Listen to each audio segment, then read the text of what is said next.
태국 뉴스를 가장 쉽고 빠르게 전해주는 영준이의 태국 뉴스룸. 구독과 좋아요는 사랑입니다. 영준이의 태국 뉴스룸 시작합니다. 노동부가 이스라엘 전역이 안전지역으로 확인됨에 따라 노동자 송출 중단 조치를 해제하고 정상 재개하기로 했습니다. 약 2,000명이 출국 대기 중이며 현지에서 일하는 39,500명은 귀국 의사가 없는 상태입니다. 노동부는 월 1,200명 송출 목표를 세우고 이는 해외 노동자 확대 정책에 따른 조치입니다. 노동자는 본인 부담으로 출국하며 송출업체는 향후 충돌 시 귀국 비용과 안전 책임을 부담해야 합니다.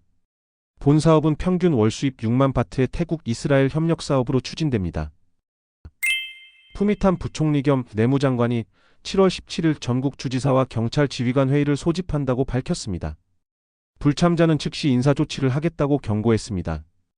마약이 경제 문제만큼 심각한 국가적 위협이라며 치안 유지대 60만에서 70만 명을 활용한 전면 단속을 예고했습니다. 단순 검거 수치보다 지역 주민의 체감이 중요하다고 강조하며 연루된 공무원도 책임을 지게 하겠다고 밝혔습니다. 대마와 크라톰의 남용 문제는 국제적 비난을 초래했으며 의료 목적 외 사용 금지를 추진하고 있습니다.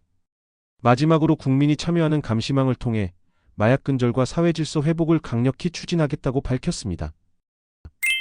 피차이 부총리 주재로 정부가 미국 무역대표부와 영상회의를 열고 수만 개 품목에 대해 미국산 수입품 관세를 0%로 인하하는 제안을 제출했습니다. 정부는 관세가 36% 또는 20% 부과될 경우의 영향을 고려한 지원책도 준비했습니다. 태국 선박수출협회 회장은 태국이 인도네시아 19%, 베트남이 10%과 유사한 수준인 18%의 협상 목표를 달성해야 경쟁력을 확보할 수 있다고 강조했습니다. 제안의 90%가 0% 관세에 해당되어 협상 타결 가능성이 높다고 판단했습니다. 따무원톰 사원에서 발생한 캄보디아 여성의 태국군 비난 사건 이후 분신 팟클랑 제2군 사령관이 관광질서 재정비를 지시하고 양국 군 당국 간 회의를 통해 관광객 문제 발생 시 자국 측이 책임지고 퇴출시키기로 합의했습니다. 갈등 시 기존 협의인원 7명만 문제를 해결하며 전투병력은 개입하지 않기로 했습니다.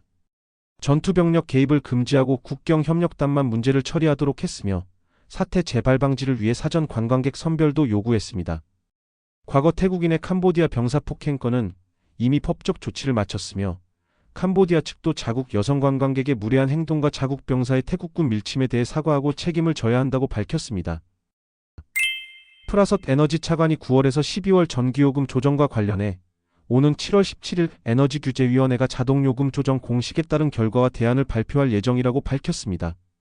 현재 요금은 단위당 3.98바트이며 연말까지 3.99바트를 초과하지 않도록 조정할 계획입니다. 차관은 LNG 가격, 유가 변동, 환율, 미국 세금 등 다양한 요소가 요금에 영향을 주고 있다고 설명했습니다. CP 엑스트라가 한국농수산식품유통공사와 사업협력 MOU를 체결했습니다. 이번 협약은 식품유통, 제품개발, 수출자 자문, 바이어의 한국 방문 지원 등을 포함하며 양측은 태국 시장에서 잠재력이 높은 한국 식품을 선정하고 마케팅 활동을 공동으로 지원하며 유통 채널 확대 및 관련 비용 전략을 공동 수립하기로 했습니다. 또한 양측은 한국식 재료와 태국식 조화를 통해 신제품을 공동 개발하고 태국 소비자의 수요에 부합하는 식품 경험을 제공하는 것을 목표로 하고 있습니다. 중국 전기차 브랜드 지리의 태국 공식 수입사가 EX5 모델을 대상으로 최대 10만 바트 할인 혜택이 포함된 특별 캠페인을 시작했습니다. 할인 또는 무이자 할부 중 선택할 수 있으며 보험과 품질 보증, 긴급 출동 서비스 등 다양한 혜택도 함께 제공됩니다.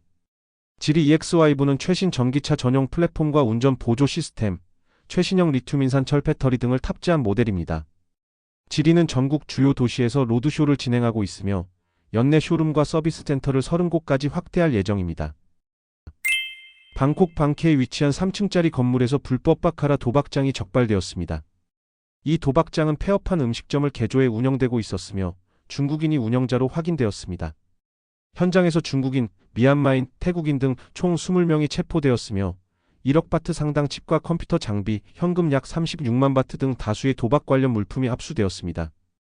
해당 도박장은 개설된 지 불과 3일밖에 되지 않았으나 하루 수백만 바트가 오가는 규모로 운영되었으며 대부분 중국인이 이용한 것으로 드러났습니다.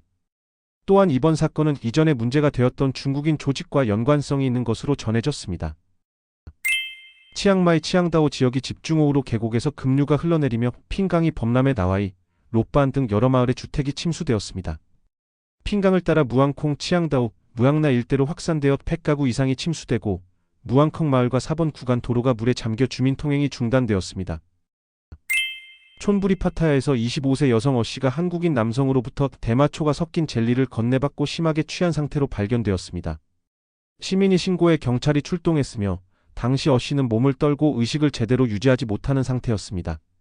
현장에 있던 시민이 응급 조치를 하며 상태를 진정시켰고 경찰은 어씨를 병원으로 이송했습니다. 어씨 진술에 따르면 한국인 남성과 동행 중 대마초를 서너 차례 권유받았고 이어 대마초 성분이 섞인 젤리를 먹은 후 극심한 어지럼증과 구토 증세가 나타났습니다. 귀가 의사를 밝혔으나 한국인 남성이 보내주지 않아 방에서 탈출해 도움을 요청했다고 밝혔습니다. 이상 영준이의 태국 뉴스룸을 마치겠습니다. 감사합니다.